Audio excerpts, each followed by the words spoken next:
We've all been there, haven't we? You're in a meeting maybe, or listening to a panel discussion, Yeah, and there are just viewpoints flying everywhere. It gets hard to quickly figure out, what's the core idea here? absolutely. Information overload is real. Yeah. But look, being able to distill those key ideas from a group chat quickly, that's like a superpower. It really is. And that's actually what this deep dive is all about, building that exact skill. Right. We're using maybe a slightly unusual guidepost, the summarized group discussion task from the PTE academic exam. Yeah, the Pearson test of English. Now, we're not really doing test prep here. No, not at all. The point is, this task, this scenario, it forces strategies for quick understanding and clear speaking under pressure that honestly are useful for everyone. We're pulling insights from a guide on this task to find those universal nuggets. Okay, so let's break down this specific challenge first. The task itself sounds simple enough. Yeah. You listen to 3 people discussing something. Then you summarize what they talked about in your own words. Okay, sounds straightforward, but I sense there's a catch. Oh, there is. It's the constraints. They're really tight. Yeah. The audio could be up to, say, 3 minutes long. That part's okay. Right. But then after it finishes, Yeah. you get 10 seconds. 10. Just 10 seconds to prep. 10 seconds. That's it. And then you have up to 2 minutes to give your spoken summary. Wow. Okay. And it's a one-shot deal. You record it once, no do-overs. That is intense. 10 seconds prep time. It almost forces you to process differently, doesn't it? Exactly. These constraints aren't just hurdles. They actually shape the strategy. Right. They force you to be incredibly efficient in how you listen and how you make sense of it all. It's about finding the signal in the noise fast. And they're technical things too, right? Like waiting for a beep. Yeah, small details, Yeah. but important. The audio starts automatically. You wait for a short tone, then you speak clearly, don't rush. There's a status box that says recording and then completed. Standard stuff, but under pressure, you need to remember it. Okay, so given that pressure, that 10-second window, how do you even start? How do you capture enough information effectively while listening? That's where strategic note-taking becomes absolutely critical. And interestingly, they give you an erasable whiteboard and pen. Ah, okay. Yeah. Not just typing, but actually writing. Right. And it's not just about scribbling down random words. The source material emphasizes grabbing the key stuff, important events, times, dates, definitely names. Makes sense. But you mentioned a specific technique, something called flaring. Yes, this is what the source calls flaring out your notes. And it's really clever. Think of it less like taking linear notes and more like mapping the conversation. Mapping, how does that work? So as you listen, you link the speaker directly to their main point or argument. The source gives some great examples, like you might write, might believes use an AeroGov policy on workshops, lack of education. Ah, I see. So speaker core idea. Precisely. Or another one. Marcia believes 8 workshops, good, BUT more needed, and then maybe indent slightly. I'm podcasts and 2, social media. You're capturing her agreement, her caveat, and her specific suggestions, all visually linked. Okay, that's neat. And for a third person, maybe. Yeah, like Yeah.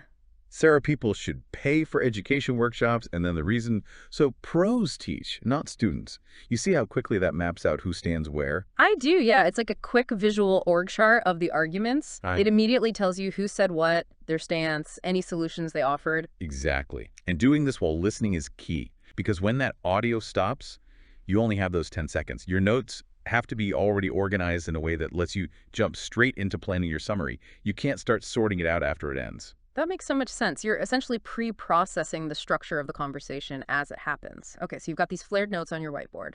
Now what? How do you turn that into a spoken summary? What's the goal for speaking time? Yeah, the target is pretty specific, ideally around 1 minute, 45 seconds, up to the full 2 minutes. You don't want to be too short. Okay. And the strategy recommended is to pull about, say, 5 or 6 main talking points directly from those notes you made. 5 or 6 points. Right.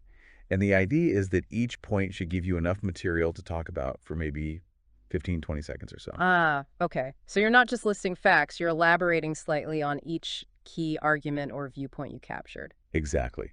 And the delivery matters too. The advice is to use longer sentence structures.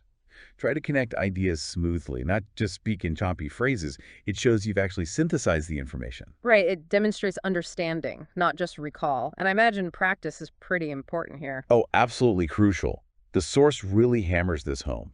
You need to practice the whole cycle. Hmm. Listen, take notes using that flaring method. Use the 10 seconds, then actually speak the summary. Doing it repeatedly builds that mental muscle memory. Yeah, you can't just theorize about it. You have to do it to get comfortable, especially with those time pressures. Definitely.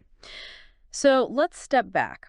We've dissected this specific PTE task, the note taking, the summarizing under pressure.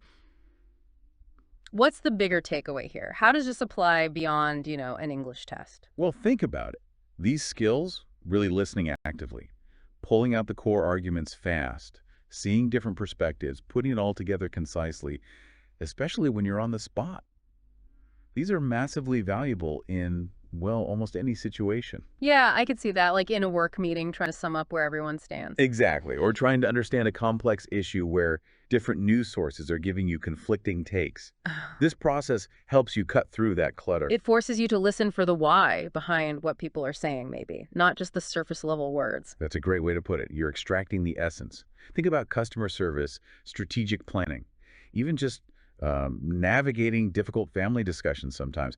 Being able to quickly synthesize and articulate different viewpoints clearly. That's huge. It really is. So these techniques, even though they come from this quite specific structured test environment, they sharpen your ability to grasp and communicate information in basically any situation where multiple voices are involved. It's fundamentally about better understanding and clearer communication. Okay, so that wraps up our deep dive for today. We've journeyed through this fascinating high-pressure method for making sense of group discussions, from that focused listening and the flaring notes Yeah. to building that coherent spoken summary against the clock. Right. So here's something to leave you with, a thought to maybe mull over. Okay. If we consciously decided to practice these kinds of techniques, actively listening to distill the essence, mapping out different viewpoints in real time, even just in everyday conversations, how might that actually change how we understand complex issues? And maybe even how we contribute to those conversations more thoughtfully, way beyond any test. Yeah,